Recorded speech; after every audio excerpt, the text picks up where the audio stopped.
70% pour 100%. 70% pour 100%.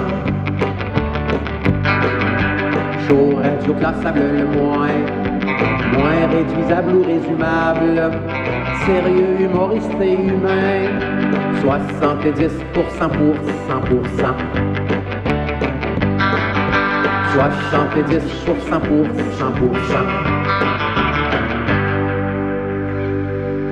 Bonjour, ici Réal V. Benoît et Claude R. Knight, qui, accro tout comme vous, savoure présentement 70%. Bonne écoute.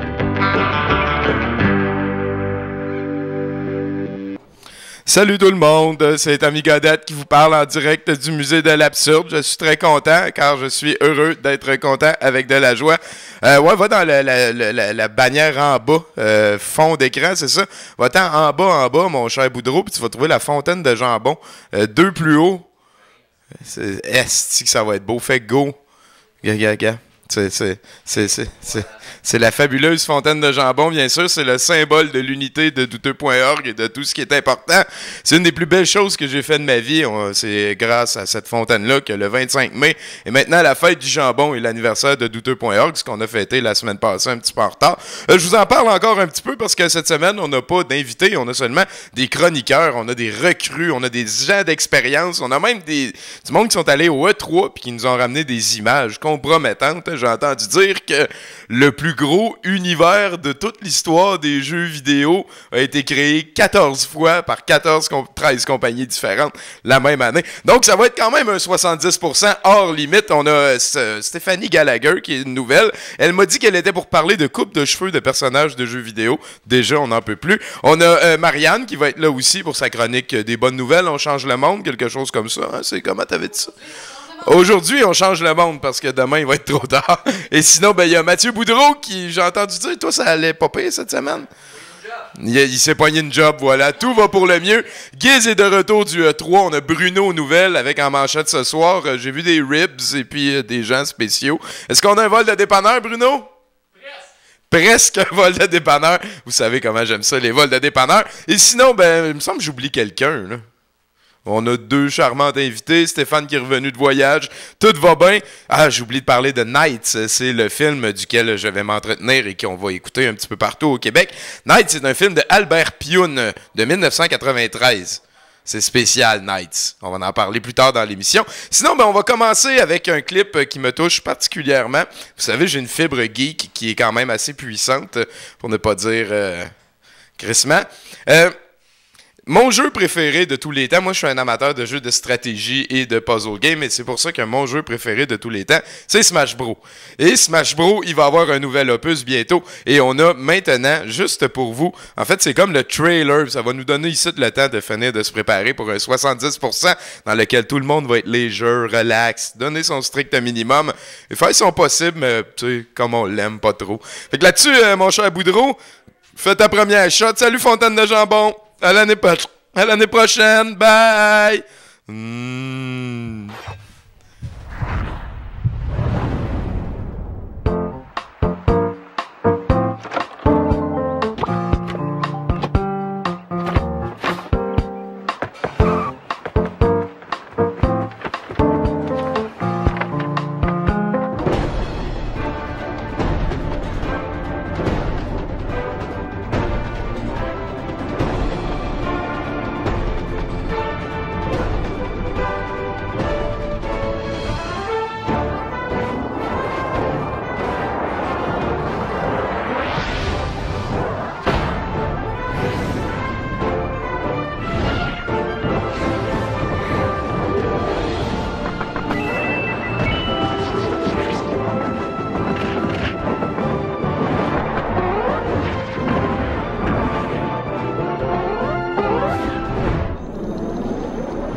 OK.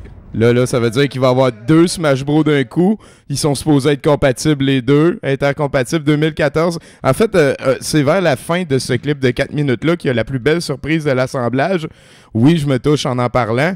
On est à 70%.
We will open the official Smash Bros. Website and Miiverse community after the conclusion of this Nintendo Direct. Lui, ça nous dérange pas super gros ce qu'il dit, fait que là, on sait qu'on va pouvoir jouer avec Megaman dans Smash Bros. Et on se touche tous ensemble.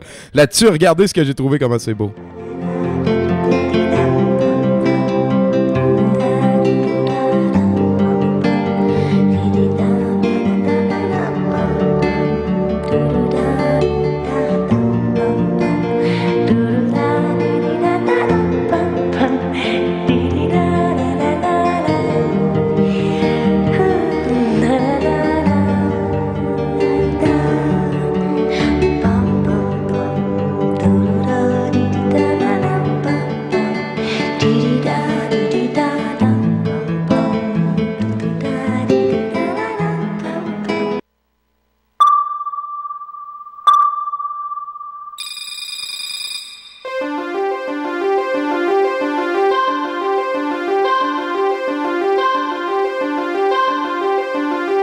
Sur douteux.tv, les manchettes internationales avec moi. Toi. Toujours plus de Corbin. Plus de Corbin. J'ai eu chaud. Oui, alors tout de suite, avec 9 condamnations à son actif pour vol, tentative de vol, voie de fait, délit de fuite et possession de cocaïne, Willie Wyatt Smith se croyait probablement invincible lorsqu'il est entré dans une épicerie de Waco, Texas pour y voler un rack de côte levée d'une valeur de 35 $. Un employé ayant aperçu la bosse laissée par sa pitance dans son survêtement le poursuivit dans le stationnement. Ward a alors échappé son butin, poussant l'employé à lui poser la question « As-tu autre chose dans ta veste? » Ce à quoi le criminel répondit « J'ai un couteau. » Et voilà. Cette simple affirmation venait de transformer une amende en crime grave. Des petites erreurs, des fois. Hein, Devils in the details. Voilà. Ward, qui n'a jamais montré son couteau, s'est alors sauvé en courant et a été arrêté quelques coins de rue plus loin, comme ça arrive à chaque fois. L'homme de 41 ans a été... L'homme de 41 ans a été condamné à 50 ans de prison sans possibilité de libération conditionnelle avant d'avoir servi au moins un quart de sa sentence. Mais voyons donc! Oui. C'est un rack de côte levée. Quand même. L'assistant du procureur est content de cette sentence et affirme qu'elle démontre que les citoyens de ce comté ne toléreront plus le manque de respect des autres et de leur propriété. Il parlait de son frère, sûrement. Il y a comme un arrière-goût dans ça, pareil. Oui. On ne tolère plus le... Ouais, c'est ça. Ouais. C'est ça. J'aime ça, le montage photo avec le rack de rack de côte levée, ouais. C'est beau. super. C'est pas moi qui l'ai fait. C'est pas grave, t'as trouvé ce qu'il fallait. Là-dessus, passe dans la prochaine. D'accord, une femme de 74 ans était en voiture avec ses 2 fils quand la police les a arrêtés pour une vérification de routine, prise de panique. Vu la quantité considérable de drogue illégale stashée dans la dite voiture, la femme a décidé de tout avaler dans une tentative désespérée de sauver ses fils de la prison. Les policiers ont vite remarqué l'étrangeté du comportement de la dame. Ouais. Lors de l'interrogatoire. Inquiets pour sa santé, ils ont décidé de la transporter à l'hôpital où les médecins n'ont pas réussi à la réanimer. Lors d'une fouille de la résidence des deux fils, 561 grammes de méthamphétamine, 40 grammes de cocaïne et 19 grammes de hashish ont été trouvés. On sait pas combien qu'il y en avait dans le char, là, mais on imagine qu'elle a avalé un petit peu de toutes ces affaires-là. Ça apprécie de mix, mon gars. En tout cas, on est content de pas être son estomac. Une mère courageuse. Son cerveau. Une mère ouais, j'avoue, son siège de Maman BC. ours devant les loups. J'aime ça, Mathieu. Ça, je me sens poétique aujourd'hui. Une maman grizzly. Hey, t'en fais-tu une autre? Après ta gorgée, Oui. on voudrait pas te brusquer. Là. Je pensais que vous parliez. Correct. Je veux pas vous interrompre. Ben non, croyant probablement faire une blague hilarante et n'ayant pas totalement tort, Caitlin Booth, une étudiante de Columbia au Missouri, qui était sur le comité de l'album, définissant à son école, a décidé de changer le nom d'une autre étudiante pour Masturbate dans l'album. Le coût a affecté quelques 720 albums et leur remplacement en aurait coûté 41 000 $. Ah, ben ouais. Une décision de dernière minute a été prise de coller des collants dedans à la place. La victime, Reagan Mustaine, a affirmé qu'elle était un peu agacée par les actions de Caitlin, mais que c'était pas si pire que ça. Elle espère que la réputation de sa camarade de classe ne sera pas entachée à jamais à cause de cette mauvaise blague. Caitlin Booth devra servir une sentence de 50 ans de prison. Non, c'est pas elle, ça. Elle fait quand même face à des accusations criminelles. Dans une école au Texas, on a eu des problèmes semblables. Cette fois-ci, c'est la description d'une photo de l'équipe de cheerleaders sur laquelle une d'entre elles a été renommée Ugly Hole. Ugly Hole. L'école mène l'enquête. Ah ben oui, parce que là, c'est le temps de dépôt en plus. Là. Voilà. On est à la fin de la session de l'année scolaire et tout. Hey, merci beaucoup, Bruno. Ça fait plaisir. Hey, on va écouter un petit clip là, pour tasser ça entre Mathieu Boudreau et notre excellent Bruno Corbin. Comme je suis humble, ça va être moi qui va parler encore. On est à 70%.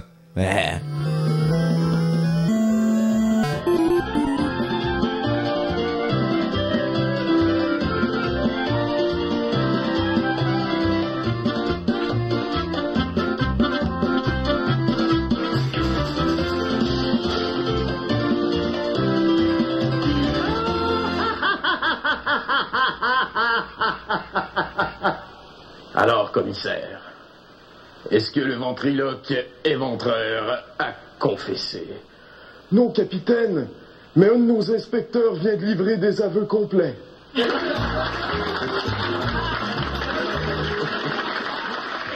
C'était deux jeunes filles qui voulaient devenir camions.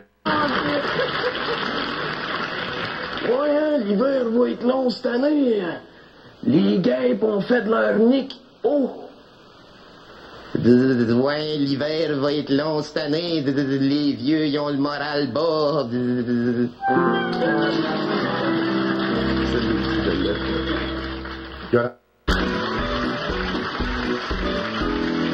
Donc, c'est une étudiante qui parle avec son professeur et le professeur lui dit « Écoute, ma grande, t'as de la misère dans tes notes ces temps-ci. Qui t'aide à réviser à la maison? » « C'est mon arrière-grand-mère. » Ben voyons, ça se peut pas. Ben oui, ça se peut. Le gars, la femme. Regarde là-bas, des chevals. Mais non, on dit des chevaux. Ah ouais, mais ça a vraiment l'air d'être des chevals.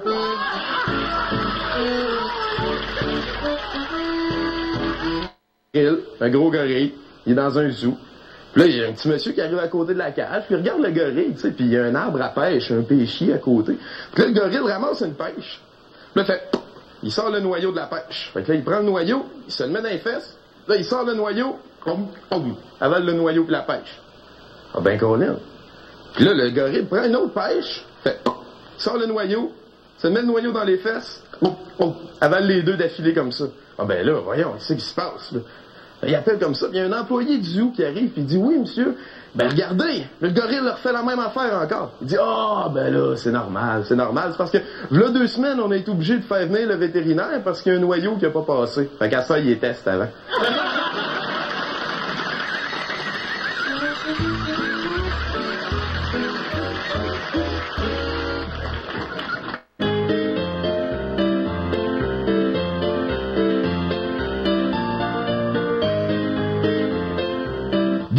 24 juin prochain, Canal D vous...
Hey, Tommy, Bruno, à la maison, quelque part d'autre. Mathieu, Colin, t'as l'air tout souriant, pimpant. Oui, ça va bien. As-tu pris du poids? Je sais pas. Non, j'ai pris de la drogue.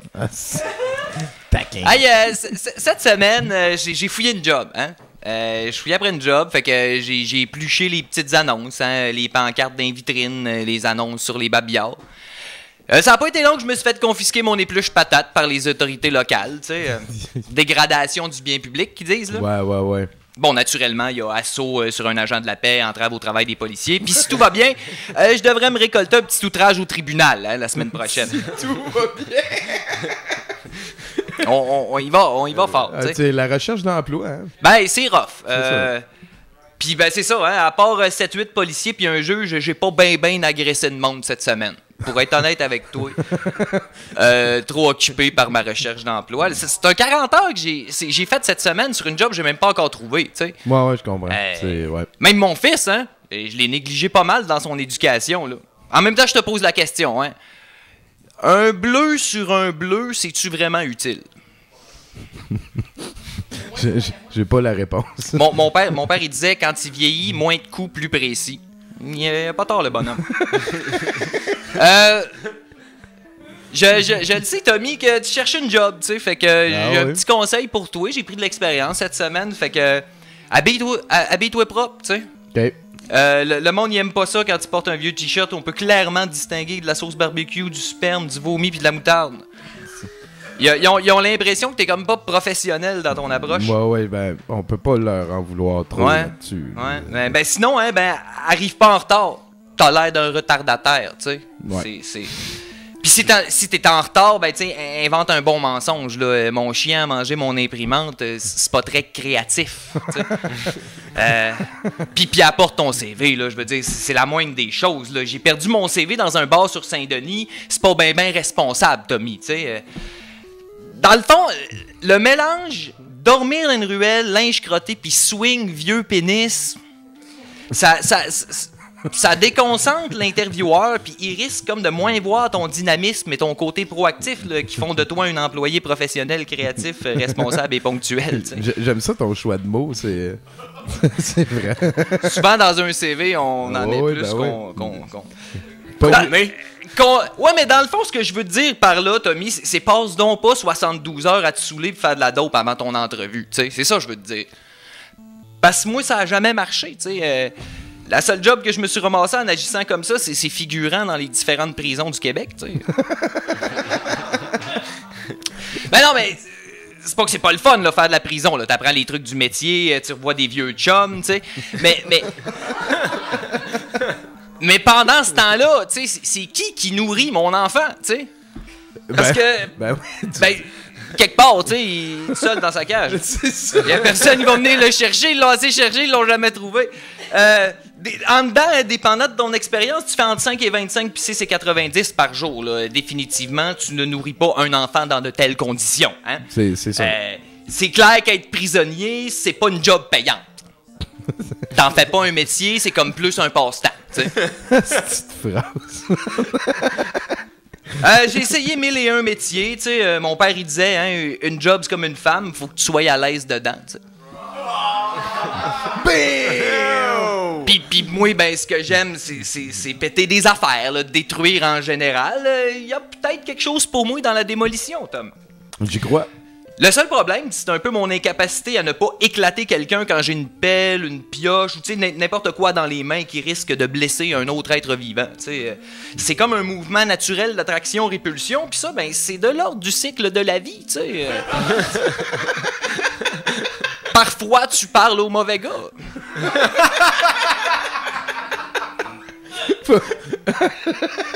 Ben, avez-vous envisagé des pistes de solutions? Genre, on peut te faire travailler de nuit avec des chantiers fermés. On a tout essayé. Des fois, ils mettent des pitbulls dans un chantier pour le protéger, genre. Pis... Ah, ouais, ça pourrait être pas pire, ça, mais j'ai pensé à mon affaire. Oh. Parce que là, le maire par intérim là, de notre cher Montréal, il vient de se faire arrêter, là. Je sais pas s'il y a quelqu'un qui est surpris, là, mais t'es un peu cave. Attends, là, la politique municipale est corrompue. C'est là où je voulais en mettre. Brasse la caméra un peu, brasse la caméra un peu. Merci. Tu sais, Tom, quand tu peux faire une phrase avec politicien, collusion, normes, puis crise de salle, puis que t'as raison de le faire, la vie est un peu magnifique, hein? On se le cachera pas, bon, ça nous fait tout plaisir. Tu sais? On le savait dans le fond, tu sais. Ouais, j'avoue. Sauf qu'en même temps, tu sais, c'est ça. Je vais me trouver une job parce qu'avec tout le monde qui se fait arrêter par l'UPAC ces temps-ci, moi, je pense pas pouvoir travailler en prison cette année. Il y a bien trop de monde, ça va être le bordel. Mais c'est pas grave, hein, il va y avoir de la place en politique municipale. Fait que c'est là-dedans que je m'en vais. Je suis trop content. Ah ouais, fait que ton conseil final, c'est viens-t'en avec moi en politique municipale. Voilà. Vote pour moi, un marteau par famille. Si t'es pas content, mange la menthe, t'auras pas ton marteau. C'est pas la première fois que tu nous le sors là. Non, c'est mon slogan. C'est son slogan, oui, c'est ça. Un marteau par famille. C'est bon. C'est pas moi. Il y en a qui font des promesses, moi c'est des marteaux. Tu vas l'avoir ton marteau. Voilà. Est-ce qu'on te dit merci? T'as-tu un dernier conseil pour les enfants qui nous écoutent? Ben, bien manger, faire de l'exercice, puis si elle s'était écartée au lieu de s'écartiller, le petit chaperon rouge se serait fait manger, mais elle serait pas morte, Tommy. C'est excellent. Merci beaucoup, Mathieu. Reste pas loin, mon gars, parce que tu vas voir, on va écouter une affaire bien spéciale d'un gars qui vient du Japon. Ouais. En fait, une madame, là, je sais pas trop, là. Puis, merci, Mathieu. Merci bien gros. Watch out for bulimia.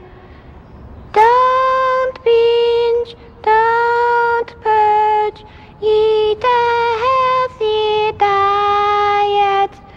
Be good to your body, treat your body good. Bulimia will hurt you, you might puke up a tiny man and lose your mother.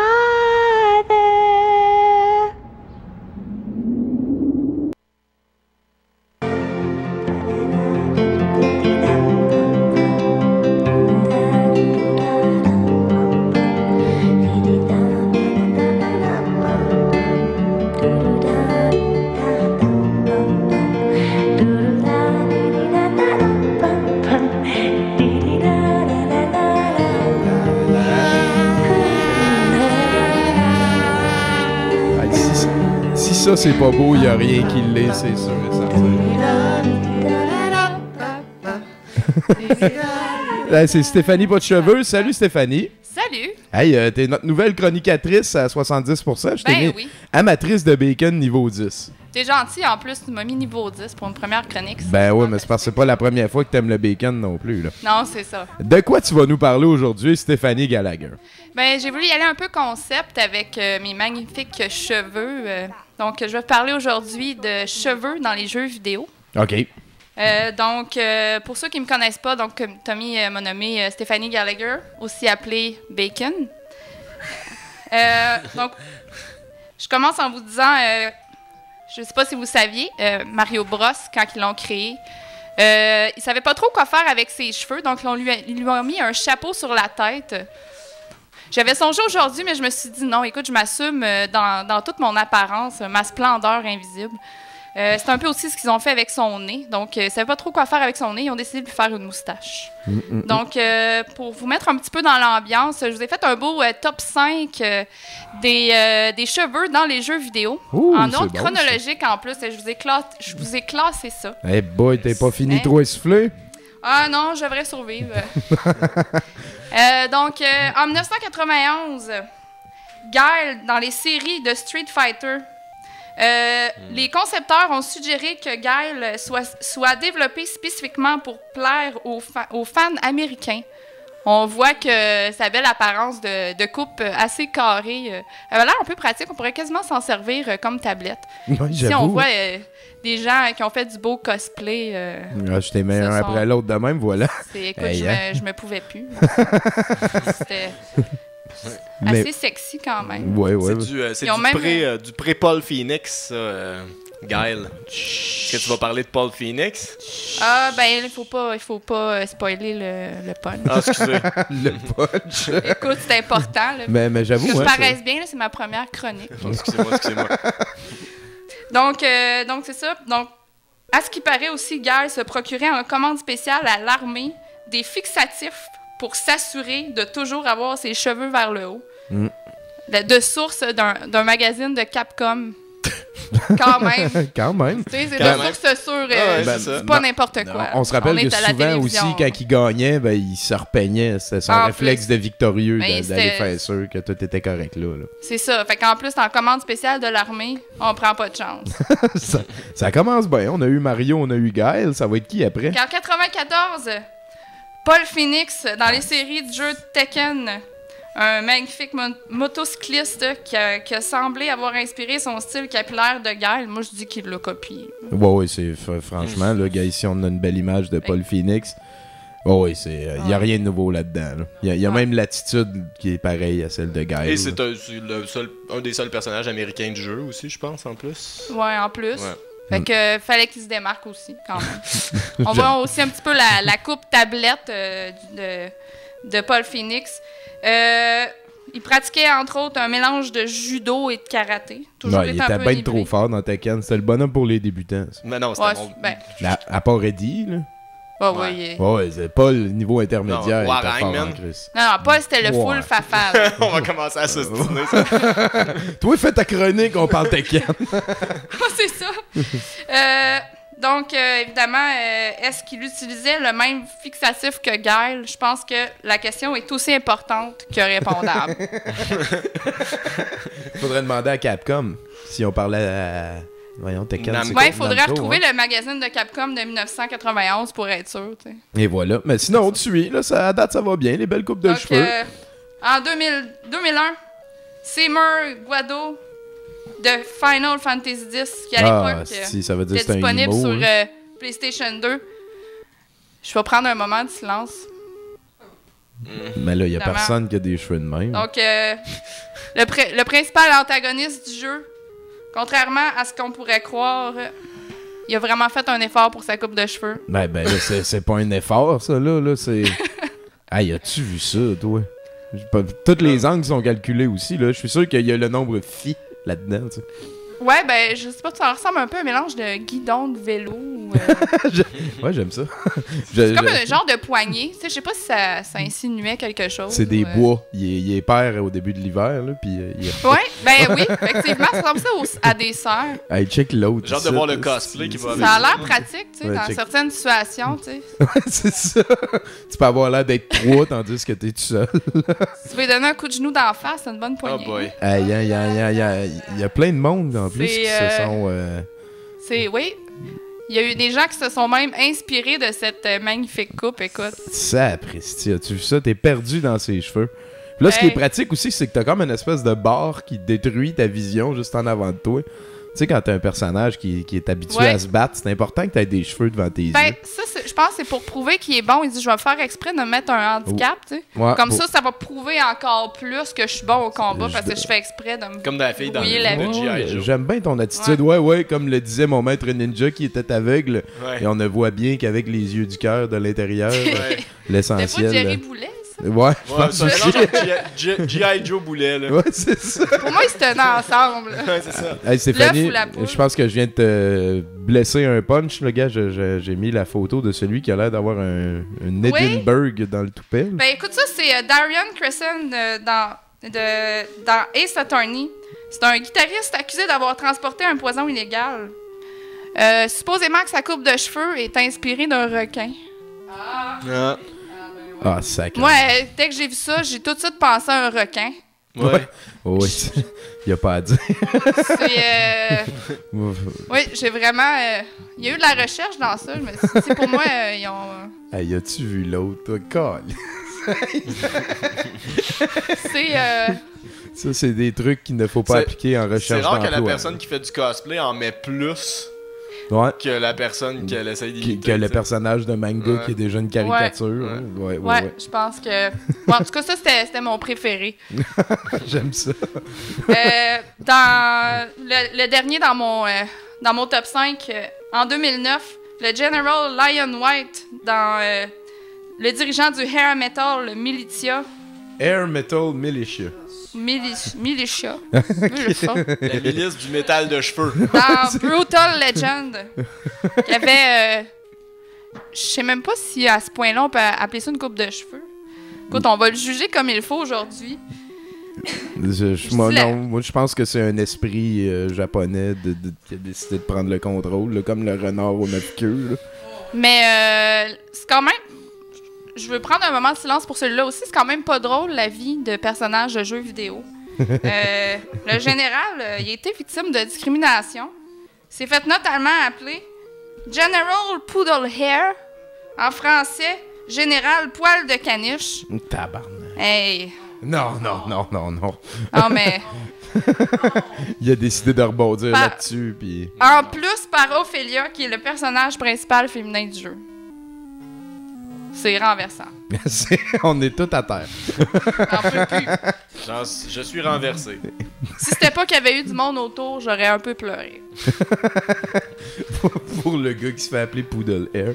Ça, je vais finir ça sur une belle note, sur un proverbe du philosophe allemand Arthur Schopenhauer. Qu'on voit à l'écran en ce moment. Que tout le monde reconnaît par son nom. Qui apparemment s'inspirait de la philosophie de Platon et d'Emmanuel Kant, qui disait « La femme est un animal à cheveux longs et à idées courtes. » Mais c'était surtout des personnages masculins quand même que tu nous as présentés. Ouais, mais j'ai un peu voulu me chercher une citation philosophique qui parlait de cheveux finalement, puis c'est la seule que t'as trouvée. Ben, il y en avait un autre, c'était un proverbe français, j'ai oublié, mais ça avait à peu près autant loin des cheveux, loin du cœur. C'est ça. Ben, merci beaucoup, Stéphanie. Ben, merci de m'avoir invité. Ben, pour une première, ça a très bien été. On espère te revoir dans le futur. Puis sinon, ben, check ben, on s'en va voir un gars qui, lui aussi, s'est fait faire des coupes de cheveux spéciales, passé comme un Superman de mes deux de... Je dis que le monde est bizarre. À 70%.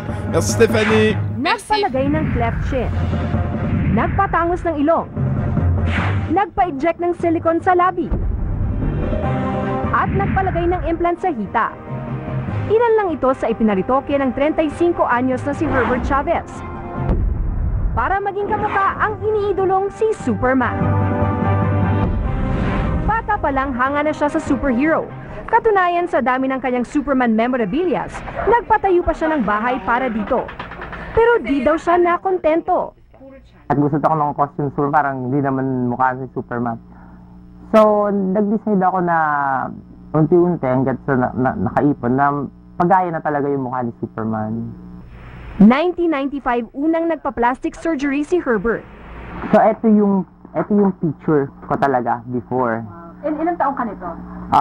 Ok, une histoire un petit peu spéciale ici. Le gars, dans le fond, c'est qu'il a subi des... Ben, il a payé pour avoir des chirurgies esthétiques pour ressembler au plus gay de tous les super-héros. Gustong iparitoke ang pageant trainer. Plano niya ring ipabago ang kanyang ilong gaya ng kay Christopher Reeves o Brandon Routh.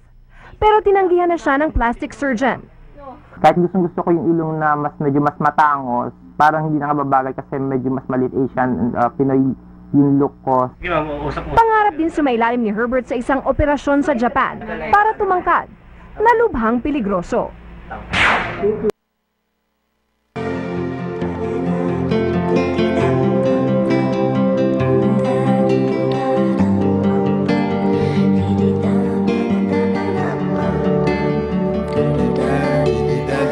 Ah oui, bah oui.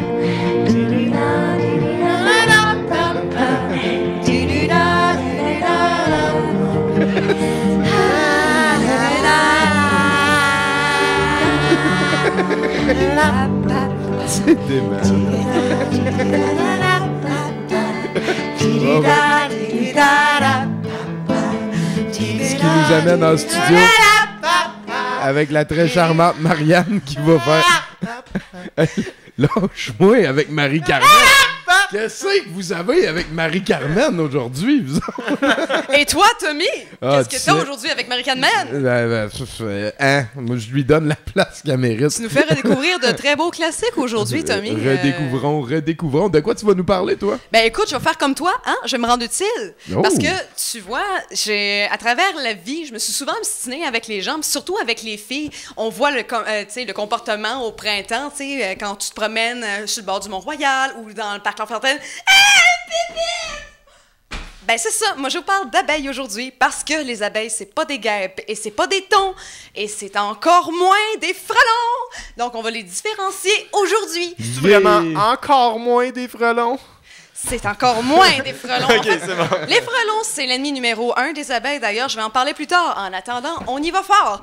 Au-dessus de ma tête, ce que vous voyez ici, c'est... Ah, on va aller dans l'autre sens. Dans ce coin-ci, ce sont les abeilles domestiques qu'on peut voir.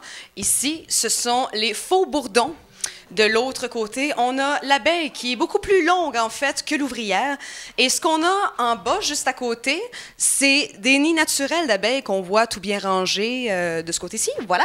Et puis, juste en dessous, ce sont les ruches que l'homme a adaptées, en fait, pour nos amis les abeilles. Parce que ça fait vraiment très longtemps qu'on a une relation avec les abeilles. Le savais-tu, Tommy? Ben oui. Parce qu'en fait, ils ont trouvé du miel dans des pyramides vieilles de 4000 ans et le miel était encore comestible. Donc ça fait vraiment très, très longtemps. Donc, en fait, ce qui différencie l'abeille est plus petite que la guêpe. Donc, la guêpe mesure de 10 à 19 mm. La guêpe se nourrit de sucre de fruits en décomposition et parfois de miel provenant des ruches. Donc, elles attaquent les ruches des abeilles. Pour nourrir les larves, les guêpes doivent chasser d'autres insectes qu'elles coupent en petits morceaux. Certaines ont directement dans le corps de la proie piquée, puis le stockent dans leur nid. Après avoir mastiqué les morceaux de viande, elles les servent à leurs larves. Les guêpes ne produisent donc pas de miel. C'est une grande différence. Et les abeilles sont super cute avec leurs petits poils. Puis c'est vraiment tranquille, hein? C'est chill des abeilles, tu le savais-tu? Ben, ça attaque pas souvent parce que quand ils piquent, ils perdent leur vie. Exactement. Il y a mieux garder ça pour... D'ailleurs, c'est ça, les frelons et les guêpes sont des insectes qui, eux, gardent leur dard. Donc, c'est ça. Au niveau du bourdon, le bourdon, c'est celui qu'on voit juste là. Yeah, je suis dessus. C'est la grosse bête, en fait. C'est celui qu'on entend, qu'on appelle les gros barbeaux aussi, ou bien sinon... ouais, les Boeing, là. Ouais, les Boeing. C'est comme ça qu'on va aller au printemps, là. Quand tu sors ta main, là, sur le bord de l'autoroute, là, dans le char, là, quand t'es flot, pac! C'est ça. C'est toujours le fun à se manger dans plein milieu de la main. Puis, c'est ça. Donc, ça fait partie de la famille des apidés, comme les abeilles. Puis, de règle générale, vont faire leur nid sous terre. Les frelons, eux, peuvent atteindre jusqu'à 45 mm de longueur. Les frelons japonais sont une des hantises de nos petites abeilles domestiques qu'on a ici, au Québec, et un peu partout à travers le monde, parce qu'elles détruisent littéralement les nids, attaquent les abeilles délibérément et se nourrissent du miel. Elles sont très agressives, il faut faire attention. Donc, il existe 20 000 espèces d'abeilles domestiques. Comment? 20 000. En fait, c'est dans le style de l'abeille domestique. Il y a 100 000 espèces de hyménoptères, en fait. Sauf que 20 000 espèces d'abeilles. On prend des notes, c'est à l'examen. Oui, absolument. Elles ont 5 yeux qui leur donnent une très bonne vision périphérique. Une colonie peut contenir jusqu'à 50 000 individus et vit en moyenne de 30 à 45 jours. C'est une société aux mailles serrées qui ont chacune leur tâche qui est attitrée selon la maturité physiologique. En passant par les nettoyeuses, les architectes, les ventileuses, les gardiennes, butineuses. Ben, les butineuses, c'est le poste le plus haut avant d'être reine. Hein? Puis c'est ça, au départ, elles vont nettoyer la ruche et tout. C'est les premières choses qu'elles vont faire entre de 5 à 8 jours. Puis après ça, on va tomber dans les ventileuses, dans les pouponnières et tout. Ce qui est intéressant de voir, c'est comment en tout cas, je pourrais en dire vraiment longtemps, Tommy, mais je vais quand même... Moi, j'ai une question avant que tu t'en ailles trop loin. Là. Oui. Les faux bourdons, là, ça pique-tu, ça? En fait, les faux bourdons, ce sont les mâles des abeilles. Oh, l'abeille. OK. C'est les mâles abeilles. Mais fait que lui, là, c'est le gros tas, là? Non. Ça, c'est un bourdon. C'est un bourdon. OK, puis le bourdon, est-ce qu'il pique, lui? Le bourdon aussi. En fait, c'est toutes les espèces qui piquent. Okay. À la différence, non, sauf le thon. Parce qu'il ne faut pas mélanger. On dit souvent un thon, mais c'est pas un thon. Un bourdon, c'est la grosse cochonnerie que j'ai au-dessus de la tête. Puis l'autre, c'est un thon. On appelle, en fait, le vrai nom de cette affaire-là, c'est un tabanidé. C'est comme ça qu'on l'appelle le temps. En fait, parce que A-O-N, ça fait temps au lieu de ton. Et celui-là, ben en fait, c'est ces merveilleuses bêtes qui nous arrachent la peau à longueur d'été dans les Laurentides. Ah, ceux-là, ils prennent un morceau c'est ça. Puis ils vont le manger sur une branche. Là, exactement. Ça, c'est un temps. Donc, c'est du ça. Corbin take-out. Mais pourquoi je te parle d'abeilles aujourd'hui, Tommy? Ben, je sais pas. Parce que tout simplement, c'est qu'aujourd'hui, depuis environ 1990, depuis l'arrivée des insecticides, des pesticides et compagnie, on a vu une chute drastique de ces gentilles bêtes qui, en fait, c'est vraiment fou. Parce que à travers le monde, souvent, on utilise les abeilles pour polliniser, parce que ce sont des pollinisatrices, on s'entend. Par exemple, si on les utilise pour les amandiers en Californie, les amandiers de Californie sont déjà des espèces transgéniques, où est-ce qu'on juxtapose à ça des insecticides et tout ce que tu voudras. Les abeilles sont déplacées de partout à travers le monde pour être amenées là. Ils mangent des pesticides, on enlève tout le pollen, puis tout ce qui pourrait arriver comme comestible et bon pour leur santé. On le remplace par des antibiotiques et du sucre non naturel. Fait qu'elles s'épuisent, elles détruisent leur système immunitaire et les parasites embarquent dessus. Ce que ça fait, c'est que ces abeilles-là sont redistribuées à travers le monde et contaminent toutes les populations environnantes. Mais Tommy, comme je dis tout le temps que j'ai une bonne nouvelle à travers tout ça, Ah oui, ben oui. ben la bonne nouvelle, c'est qu'on peut faire que les choses changent. Parce que en Allemagne, il y a des plants de tournesol qui étaient OGM. En fait, les grains de tournesol étaient eux-mêmes OGMisés pour être néfastes pour les insectes. Donc, il n'y avait même pas besoin d'avoir de l'insecticide déposé sur les plantes. On a changé ces plants-là pour des plants originaux biologiques et les populations d'abeilles se sont rétablies, Tommy. Yeah! Ça veut dire qu'on peut changer les choses. Si vous allez sur ma page sur la boîte d'art Facebook, vous avez des documentaires très intéressants que j'y ai mis, d'ailleurs, sur Monsanto, sur le mystère, la disparition des abeilles, ainsi que des liens vers des pétitions que vous pouvez lire, hein? Vous pouvez signer et les partager avec vos amis. Alors, on peut changer le monde. Et je termine avec mon conseil yogique de la semaine. Si vous pensez être dans la possibilité de pouvoir aider quelqu'un, arrêtez d'y penser et faites-le. Merci, Marianne. Beau message. On est à 70%. Merci beaucoup. On prend une petite pause. On revient avec Giz qui revient du E3. Là. Il est en feu. Là. En plus, il est tout bronzé.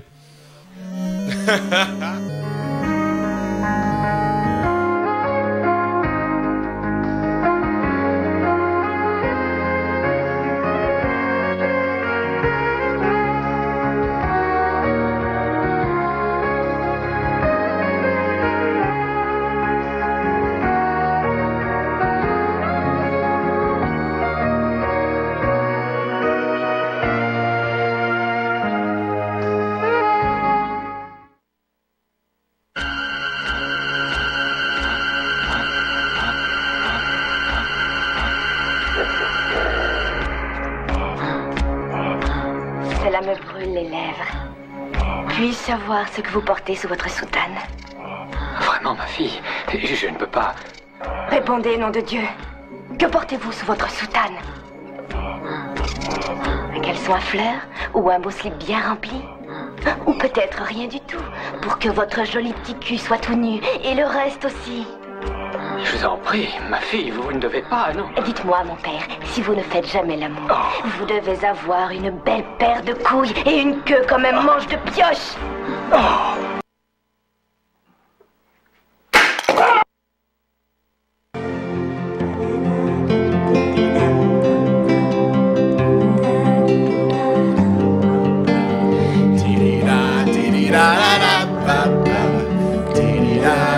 Plusieurs légendes tournent autour de ce bout-là de la chanson de Marie-Carmen. Mais si vous avez un début de solution, on aimerait savoir pourquoi ce bout-là existe.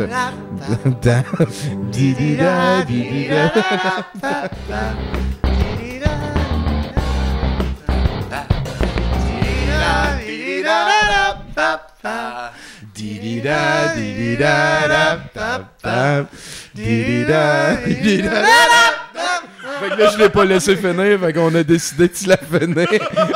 Et si va, Marie-Carmen, elle est toute puissante. Est-ce que tu crois à ça, toi, qu'en 2012, elle va revenir puis elle va détruire la planète? En 2012? En 2013, mais oui, j'y crois.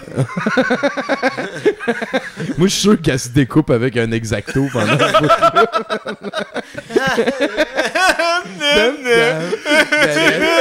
Elle est contente. Elle aime ça.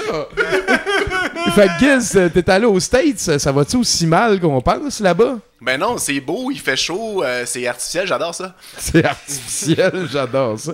Puis tu nous parles du E3 aujourd'hui? En fait, je suis allé à l'E3, puis j'ai tellement trippé, j'ai vu les nouvelles consoles, la nouvelle PS4, la nouvelle Xbox One, tous les jeux qui vont avec ça. J'ai vu vraiment plein de trucs, fait que ça m'a un peu donné envie de me recueillir puis de revenir aux sources. Alors j'ai décidé de vous parler de Bible Adventure. Oh, misère. Ah non, changez pas de poste, ça va durer 5 minutes. Non, mais c'est important de revenir aux sources puis de voir des jeux qui ont existé qui auraient peut-être pas dû. Oui, peut-être que ça, c'est au sommet quand même. En tout cas, on ira pas sur ce slope-là. Parle-nous de Bible Adventure. Mais premièrement, ce qui est important de savoir avec Nintendo, c'est que Nintendo, il était illégal de faire des jeux à connotation religieuse.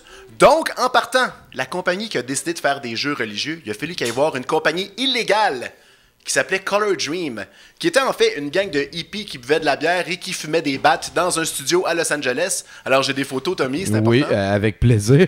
Alors voilà, on voit les gens en train de travailler sur... Je vais te la grosser parce que quand même... C'est important, ils ont changé leur nom pour Wisdom Tree à ce moment-là, pour essayer de repartir à zéro, parce que Wisdom Tree, c'est l'arbre de la sagesse. Ça sonne très biblique. Ouais, c'est ça. Alors, on a nos champions ici. Je crois qu'on en a une deuxième aussi. Oui, qui est aussi savoureuse. Avec plaisir. Hey, man, il y en a un qui est en bédaine.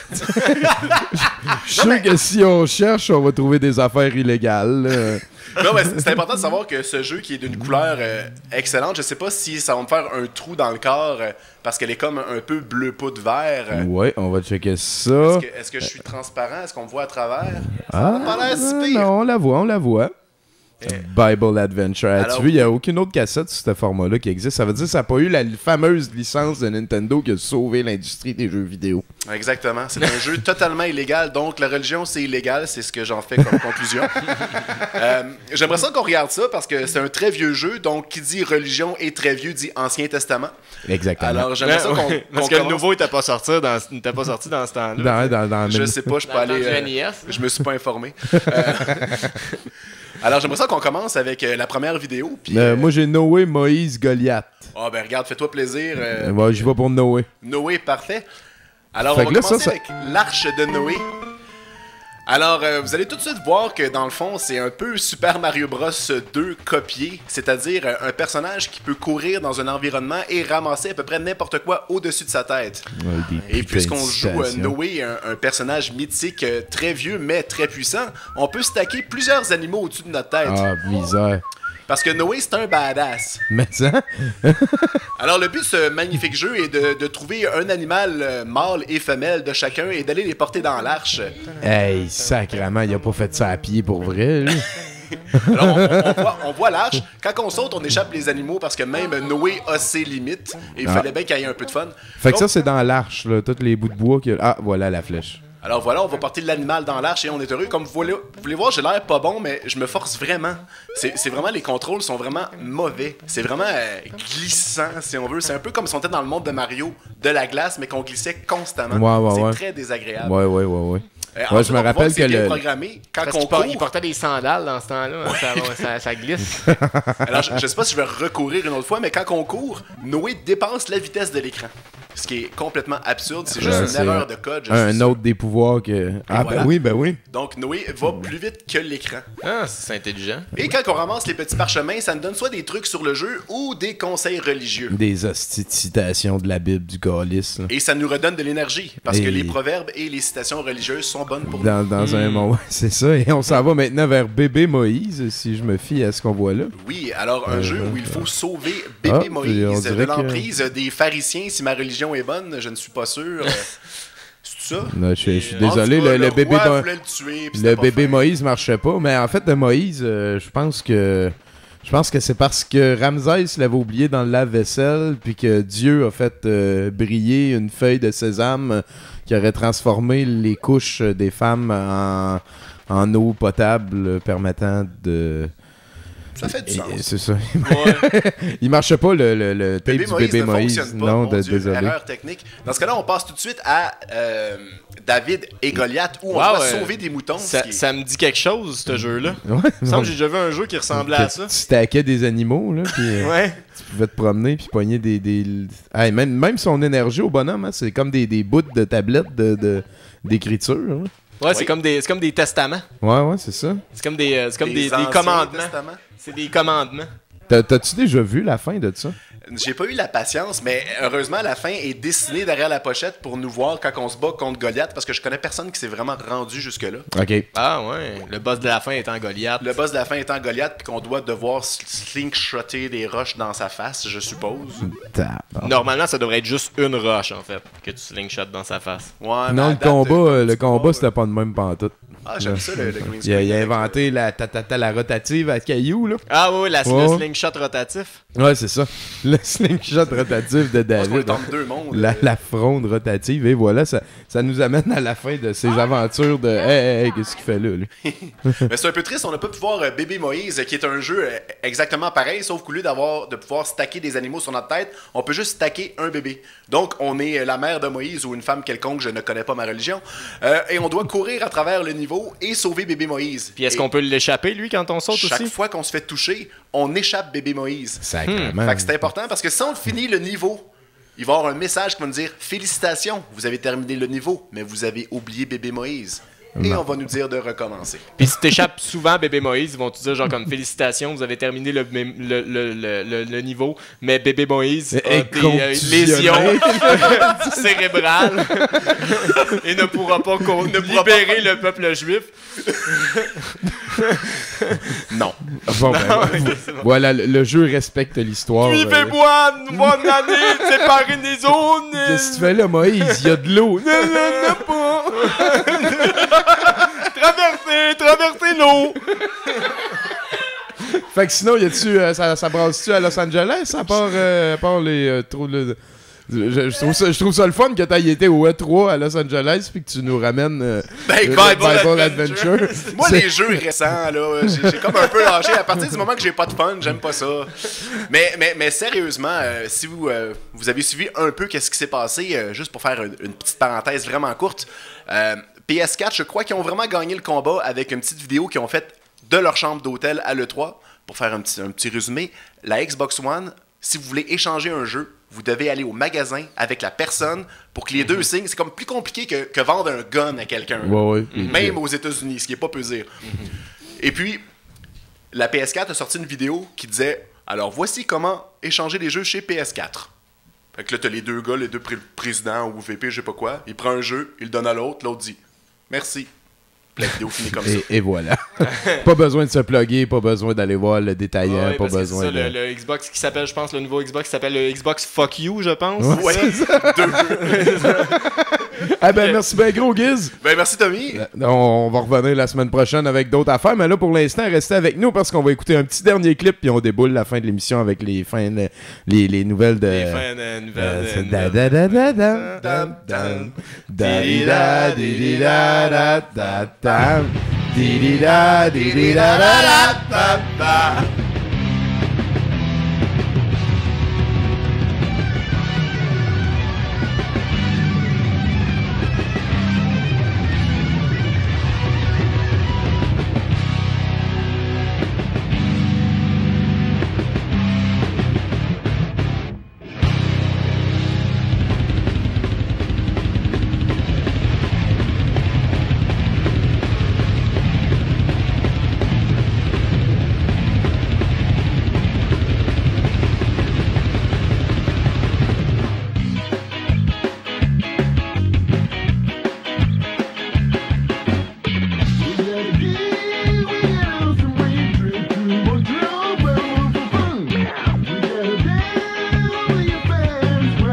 Alors, Heath Campbell, l'homme connu pour avoir nommé son fils Adolf Hitler, est de retour dans les nouvelles. Ah, puis ça, il avait nommé sa fille Ariane Race aussi. Il y avait Aryan Nation. Joycelyn Aryan Nation. Donc, oui. C'est paquet de troubles. Et Hans-Lin Himmler Janine aussi. Donc, cette fois-ci, il essaie d'avoir les droits de visite sur son dernier né, Hans, qui est, soit dit en passant, le seul de ses 4 enfants à ne pas avoir un nom évoquant l'Allemagne nazie. Hans, en tout cas. Il est allé dans le même panier. Pas l'Allemagne nazie. Ouais, c'est ça. Voilà. Mais voilà, on peut s'appeler Hans et ne pas lever. Voilà. L'enfant avait été retiré de sa garde quelques heures après sa naissance, en novembre 2011. Entre-temps, Campbell a fondé le mouvement pro-nazi Hitler's Ordeal, ou l'épreuve d'Hitler. L'homme affirme aimer ses enfants et demande de prouver à l'État qu'il peut être un bon père. Il s'est présenté au tribunal en uniforme militant nazi. Avec la moustache de Charlie Chaplin. Oui, exactement. Sacrément. Lorsqu'interrogé à savoir s'il croyait que son accoutrement était approprié à la situation, l'homme a répondu: s'ils sont de bons juges et de bonnes personnes, ils regarderont ce qu'il y a à l'intérieur et pas ce qu'il y a à l'extérieur, tombant ainsi dans le panneau du journaliste en supposant qu'il y a clairement quelque chose qui cloche dans son habillement. Ben oui. Ben oui, il y a comme... Voyons. OK, fait que lui, ça... Ouais. OK, fait que là, mettons... non. C'est pour des enfants, là. C'est pas pour faire valoir un point, là. Il y a un moment donné, c'est pas ton orgueil à toi qui est... Tout est dans tout, Tommy. Jusqu'où. Okay, sacrément, mon gars.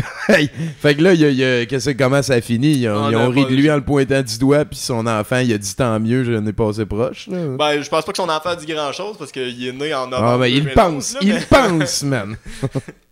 Hey, let's go pour une autre. Il t'en reste quoi? Il t'en reste 2? Celle-là est comme semi-triste, là, mais en tout cas. Un homme a été arrêté par la police semi-triste? d'Ocala, en Floride, après avoir tué 3 de ses collègues de travail. Andrew Joseph Loban a confessé le crime, affirmant qu'il était fâché après ses collègues qui s'étaient moqués de son manque de talent au tir à l'arme à feu. C'est donc ben sans dessin.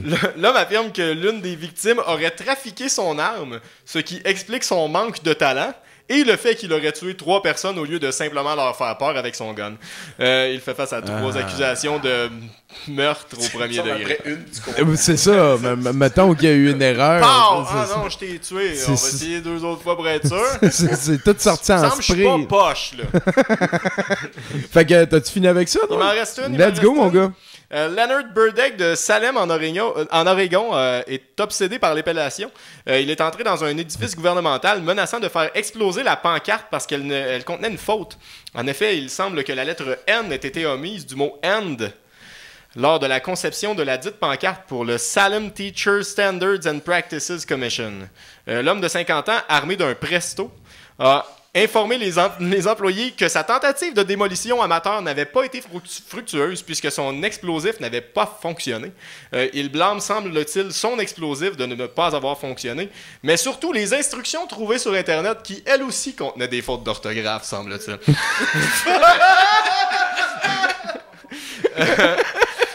La police a trouvé Burdick à côté de son véhicule. Le presto n'avait pas été modifié de quelque façon que ce soit, ce qui nous mène à la conclusion que les instructions sur Internet disaient « Mettez un presto à côté de l'affaire à exploser et attendez que ça explose », ce qui porte à croire que la personne qui a donné ces instructions n'a testé la bombe qu'avec des hélicoptères. Ou encore, peut-être que Burdick voulait juste de l'attention. Pas de nouvelles. Merci beaucoup, Bruno. C'était des belles nouvelles, ça, cette semaine. Ce qui fait qu'on termine 70%. Restez en onde dans un petit clip de Alexandre. Vous allez voir, il est assez spécial, le gars. Je vous présente le film de ce soir, c'est Nights. Merci beaucoup, tout le monde. Merci à Bruno, Giz, génial, Marianne, parfait. Stéphanie, merci beaucoup d'embarquer dans l'équipe. J'oublie Boudreau, mais c'est pas vrai que je l'oublie parce que j'en parle. Fuck Boudreau.